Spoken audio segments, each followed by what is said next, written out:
Bab 3682. Sungguh keterlaluan. Setelah saling bertanya dan menjawab, Tracer Taois terdiam. Dia tidak mengetahui identitas Paman Yuan. Namun, setelah beberapa bulan di daratan Jiushu, dia telah banyak meneliti tentang di mana tempat berharga di daratan Jiushu.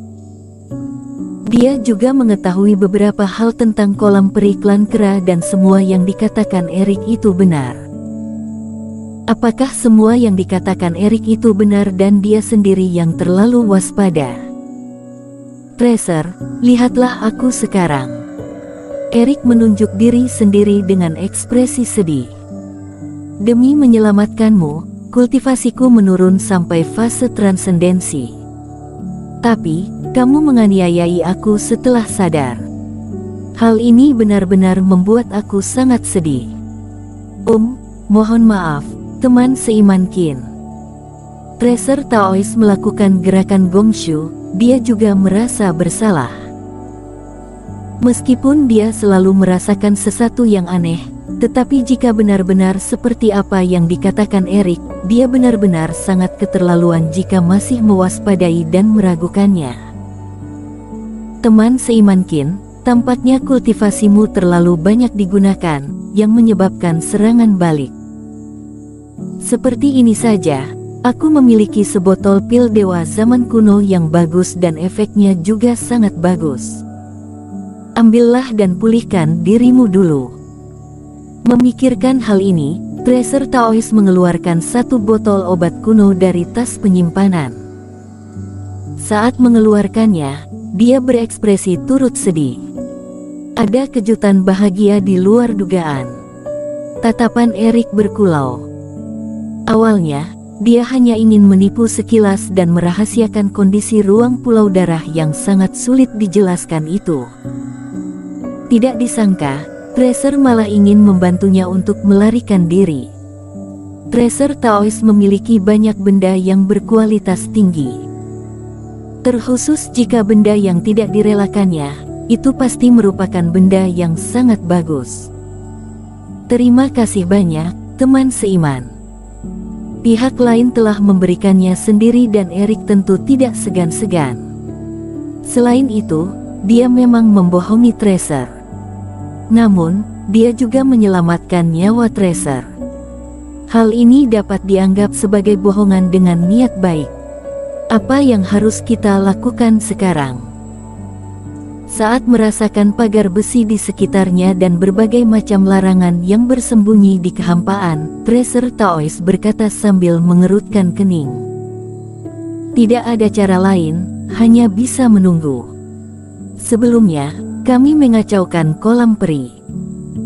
Menurutku, Kaisar Iblis Kera pasti sudah menduga identitas kita yang merupakan kultivator wilayah asing. Jika mereka ingin menekan kita selama ratusan tahun, itu sama sekali tidak bisa dilakukan. Karena dia tidak mengusir kita dari daratan Jiushu, dia pasti akan datang mencari kita lagi. Saat beristirahat, Erik sekalian menyusun pikirannya.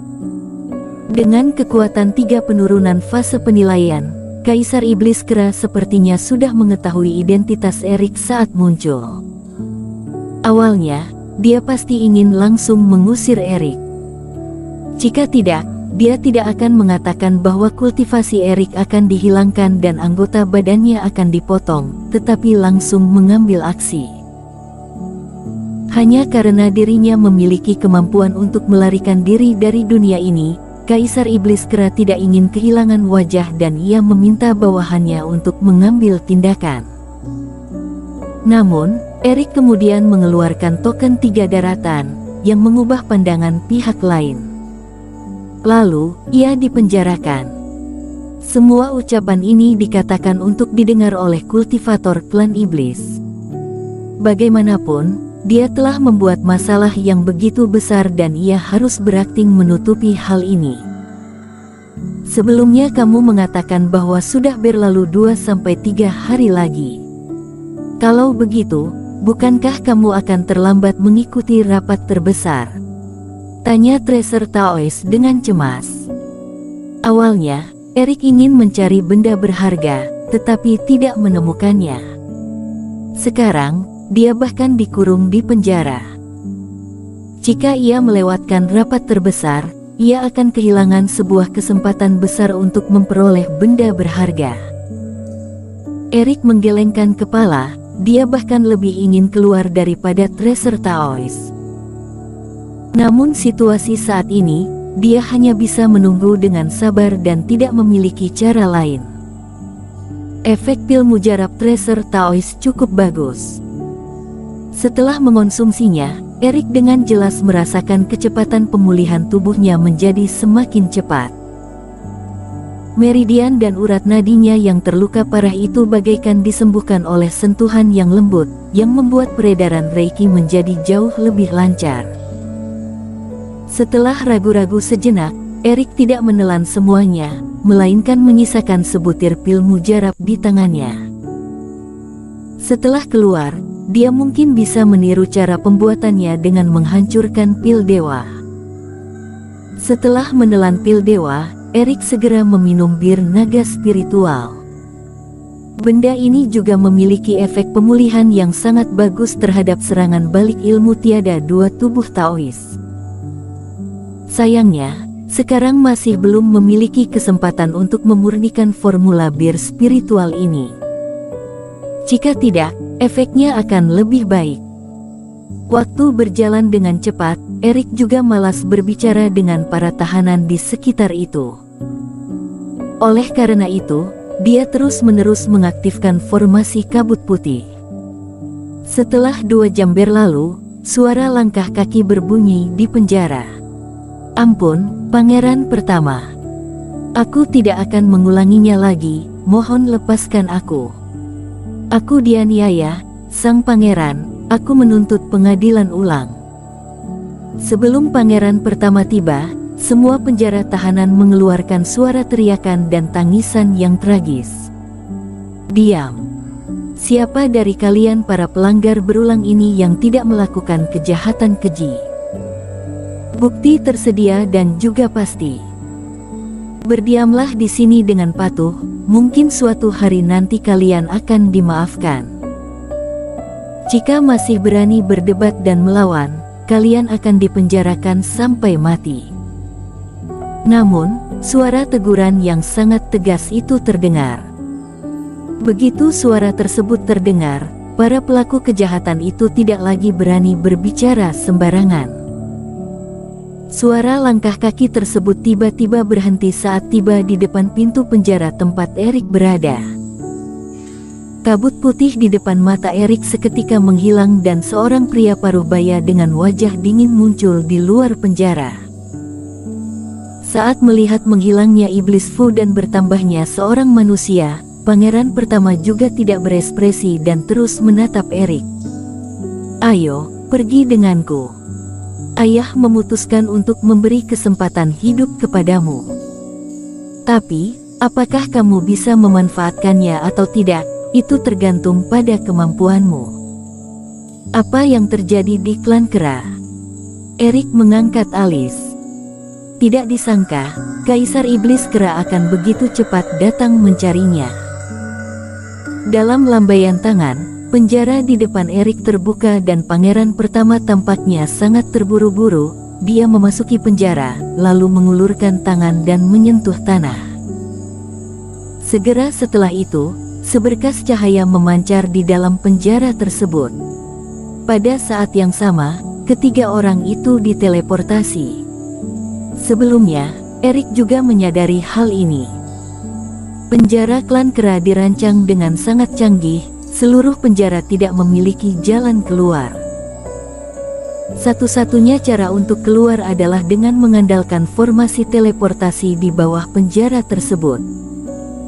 Tujuannya adalah untuk mencegah para pelaku kejahatan yang ingin melarikan diri. Adapun bagi mereka yang mengaktifkan formasi teleportasi, juga akan segera diketahui oleh orang-orang di luar bahwa ada yang ingin keluar dan formasi teleportasi tersebut akan langsung dihancurkan.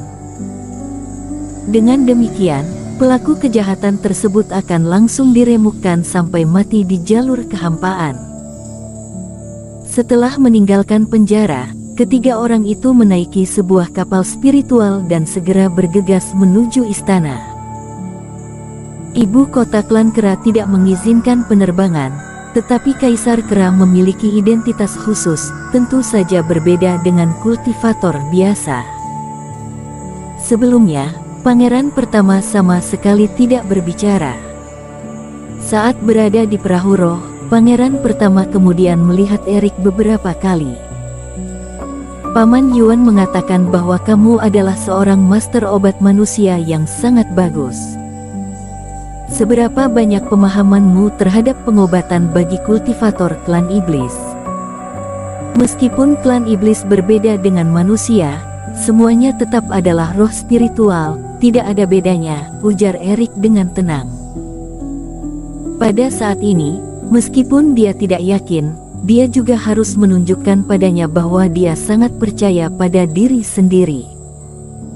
Kalau tidak, jika ia ditangkap kembali ke penjara, mungkin tidak ada kesempatan lagi.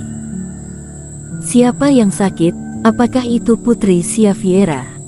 Tanya Erik. Kultivator sangat jarang sakit, juga tidak akan tiba-tiba jatuh sakit.